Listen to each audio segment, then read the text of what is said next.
What's up guys, NepentheZ here and welcome back to another FIFA 21 video. It is 6 PM on Wednesday. There will be a brand new team of the week and hopefully a little bit more content from EA today as well. But we are going to start with, as per usual, the team of the week. I'm hoping to see a Pierre-Emerick Aubameyang in there. Otherwise, it is definitely rigged. And he's not there, so it is definitely rigged. That is actually genuinely surprising after he scored 2 goals in the Arsenal win. But there is, of course, the 87 YEDDER, which means his headliner is going to go up to an 88. And Monaco, not too many wins away now from it being pushed up to an 89. Of course, he's got some positives. High, 4-star, 5-star, but fairly poor physicals on this card. Dribbling, exceptional. Passing, very good. Shooting, fantastic. Pace, good. But other than that, it's not the best card there. You've then got Ajork, who, of course, is terrible. Awful dribbling, awful pace for a striker. Not interested in anything else there. And Jovic, not bad. Is he still 5-star? Yeah, 5-star weak foot still on Jovic. I mean, just a bit too slow. Not very good at all, really, is he? There is also an 87 Lorenzo Insigne, 75 stamina, really nice dribbling, good passing, okay shooting stats, but as a winger, not really a big problem. And then a very, very good pace. Of course, has the 4-star, so quite nice there. And Koopmeiner's in there as well, 3-star, 2-star for the big man. Actually incredibly well-rounded. Like on the low level of the 80s, like mid to low 80s for most stats, but really not that bad at all. Could be good for those Eredivisie squads. Lots of Dutch players to link him to, so I can actually imagine he's not going to be terrible and might be usable in some people's squads. There is also a Paul Pogba in there, guys. 88 rated, 5-star, 4-star. Really nice dribbling stats outside of agility and balance. Brilliant physicals. Decent passing. Very nice passing, actually, with that short pass, long pass and vision. Quite good shooting, aside from finishing. And then the pace split, a bit weird. The acceleration is a bit low, but his sprint speed in general is very, very nice. There is also the 88 Thomas Muller, 3-star, 4-star. Pretty much not an unusable card still. Mostly because that lack of pace, agility and balance, and the 3-star skill moves for the big man there as well. Low strength and aggression 2 on him. He's not. I mean, he's not terrible. I don't mind it too much. He'd certainly be usable. It's just not quite. Players like this just don't get represented very well in FIFA at all ever. So you know, hopefully he'll get something over Team of the Year. He wasn't even in the nominees, but hopefully he'll get something there.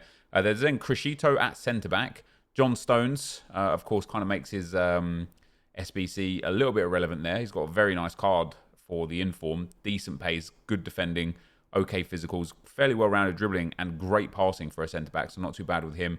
And Ogbonna, once one of the most overpowered centre-backs in the game, Ogbonna, now doesn't quite have the pace, but his defending and physicals are very, very good. So I don't think people would be using him. He's just a bit too slow.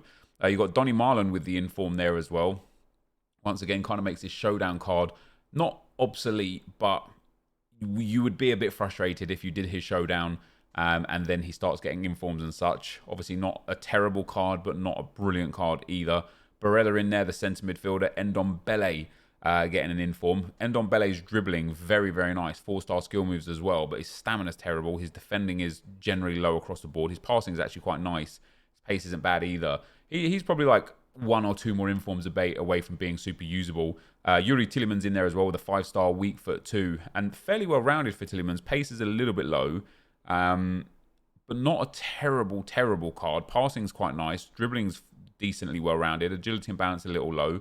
Shooting from range is quite nice. Physicals is okay. His stamina's quite nice. And he's got some decent defensive stats there as well. Andre in there, too slow for a centre-back. And Zentner also not very good. There is Bayo, the French striker, Silva, and Wyke, the English striker, Silva, and then a couple of other pretty poor players. All in all, it's not a terrible team of the week for team of the year.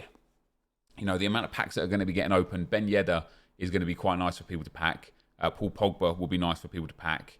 Maybe Insigne as well, but overall, it's not a super exciting team of the week. Let's go and have a look at the objectives and see who the Silver Stars is going to be for this week. It is going to be Torregrossa.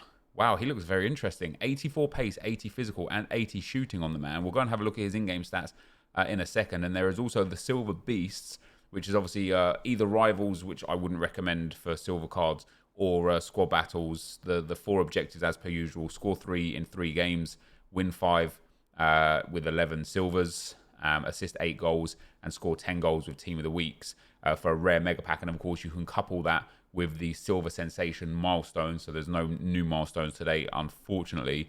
You can couple that with this silver sensations milestone and start working towards some of those, as well as any other objectives that you might have throughout the game left. But there's not much going on. I have a feeling like EA must be like gearing up for something big through Team of the Year, because the lack of milestones and the general lack of objectives has been quite sad over the last week or so, especially with it being headliners last week. And then outside of that, there is doesn't appear to be anything for SBCs. So I don't think there is anything new live at all. Delort and Aspas, Fernandez, Stindl and the base or mid icon upgrade. The League SBCs, do we have anything new here? Nothing new in the League SBCs, and no new icons either. I do need to get those loans completed, but yeah, no new icons either. So it's a relatively slow day for content, other than the 2 objectives, of course, silver based, and a new team of the week. As I say, EA must be gearing up for something quite big during Team of the Year, just off the back of the fact that there's not a lot else going on here. So I just want to have a look at a few of these players, what we've got right here. So first of all, YEDDER's headliner card, it shot up from about 900k about a month or so ago to 1.3 million now. And again, bearing in mind that he's going to get upgraded to an 89 relatively soon. The headliner card, of course, is good. His stamina is, it's not a huge problem because there's so many subs in this game that you'll have on your bench anyway. And you can certainly make this card a very, very good card with a Hunter. That shooting, that pace, that dribbling, the 4-star, 5-star, good short passing and vision as well. That is a top card. And similarly for his inform, EA put his price cap at 1 million coins. And you know, I genuinely think that that's because they know there's hype around him, not because they believe he's worth that much. But even with this card here, the Hunter Chem style on him, top tier dribbling, good reactions and composure. Physicals are a little weak. Good passing. Wait, is the headliner card the same? Yeah, the headliner card actually hasn't had the upgrade here. Even though it's been put to an 88, it hasn't got the upgraded stats. So the headliner card will be 1 better across the board. Will actually have 90 reactions, maybe 88 composure, a little bit better passing, 1 extra sprint speed and shot power, 1 extra stamina, maybe 2. Who knows if he gets boosted up by 2 or 3 physicals, could be quite good. Yeah, so YEDDER there, guys, isn't going to have a terrible card once upgraded. It is obviously it's a brilliant card. It's just mostly the physicals that concern me a little bit. And there you go. Look at that. He's gone up 200,000 more coins just in the time we've been talking about him here. He's just clocked from 1.3 million to almost 1.5 million in the last 10 or so minutes. There is then, of course, Inform Paul Pogba. Now, compared to his 87, he has got 13 less defending, but 1 more physical, 2 more dribbling, 1 more pace, 3 more shooting, and 11 more passing. And although he doesn't have good defending here, I think as a secondary CDM or as a box-to-box midfielder, he certainly would work. A Maestro on him makes him very nice. I think an engine might be the one. Pace, dribbling, and passing boost. In spite of what the position graph says, this will be a monster card in this game. He's massive in the midfield. He's got brilliant dribbling stats outside of pretty much balance, really. Agility is okay. He's got great sprint speed, top passing, very good physicals, great shot power. So that Pogba's not bad at all. Compared to his 87, he's got 2 pace, 2 shooting, 1 passing, 1 physical, 2 defending, and 1 dribbling. But look at that. They didn't even boost balance if they're dribbling. They know it's an overpowered stat for big men, so they didn't boost it at all. Then Ndombele here. As I say, for me, Ndombele is a weird one because he's not terrible. He's got good stats in good areas, other than stamina at 66.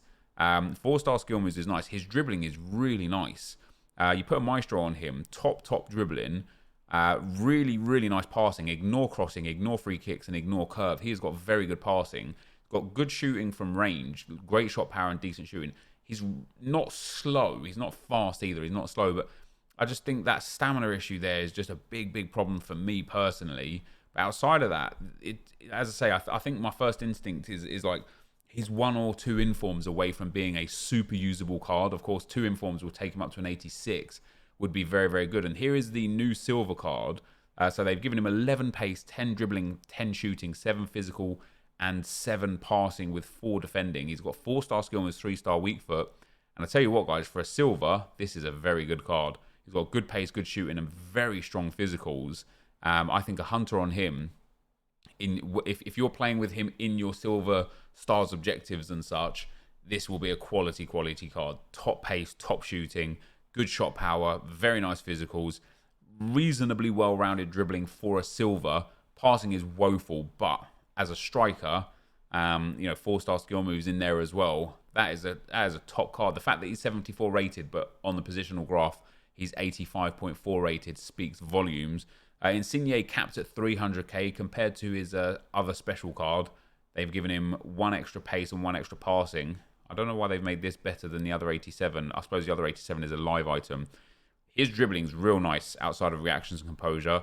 I probably would go with the Deadeye. I mean, that is a quality card, isn't it? Top passing, great shooting, top dribbling, super fast, great acceleration, and comes in at a 93 cam, so not bad there. And Thomas Muller, again, this is a sort of card he's just got so much wrong. Doesn't have good strength or aggression.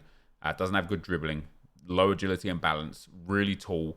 Relatively slow. It's such a shame that no matter what you do, no matter what chem style you give to this guy, it is not going to cut it when it comes to being played on the field. So it's pretty sad that he'll be quite useless. And then John Stones, compared to his 86, has 5 less pace, 3 less defending and physical, 4 less dribbling, 1 less passing. It'll be interesting to see what this price is at, because this was 150k for the 86 John Stones. Depends where this inform settles at, but as I said at the time, I thought it was a bit overpriced for the John Stones card, for the SBC card. Of course, untradeable, so you can't do anything with it. This isn't a terrible card. In terms of a Premier League usable centre-back with the links that he offers to so many players, he is very, very nice, supposing he comes down at the 50k or less mark, which I assume he will during Team of the Year, because he will likely be packed so many times. And then Yuri Tielemans as well, 1 upgrade only, 6 pace they gave him, which is really nice. His pace split is still a little bit weird, a little bit interesting. He's got he has very interesting stats. 4-star, 5-star is quite nice. He is again 1 or 2 informs away from being a super usable card. He's not unusable necessarily right now. As a centre mid in a 4-1-2-1-2 or a 4-4-2, he'd be very usable. He's got decent defensive stats, decent physical stats, very nice passing, great shooting from range, and decent dribbling. It's that pace that is the biggest problem on that Tielemans card. And then last but not least, Cooper Miners here. As I said, what interests me about this guy is who he links to. His stats aren't terrible for sure. 90 stamina is real nice. His physical and defending is really well rounded. His dribbling isn't terrible, especially if you utilise him as a CDM, an anchor chem style or a shadow on him. Top pace, well, good pace, really nice defending, great interceptions, decent passing. Or if you wanted to boost his dribbling and passing, you could give him the engine. But I think an anchor or a shadow on this man, and I think you've genuinely got yourself someone usable who gets that strong link to Robin, that strong link to Kleber, the right back, strong links to Van Bergen, obviously soft links to Gravenberch, and has the link to the centre back, the German centre back. What's his name? The German centre back, Baumgartel. Doesn't have a strong link to him, but soft links into him, with also Promes there as well, Tadic there as well. Much like what we showed with the MLS before, you can actually put together a really, really nice Eredivisie squad, specifically on the right-hand side, not so much on the left-hand side. But yeah, there's some really, really nice players in the Eredivisie. But that's where we're at for today, guys. So not much content, just the 2 objectives that are super, super simple. No new SBCs at all, and the brand new Team of the Week. We're less than 48 hours away now from Team of the Year. So I will see you guys tomorrow for another 6 p.m. video. But for now, guys, I'm out. Peace.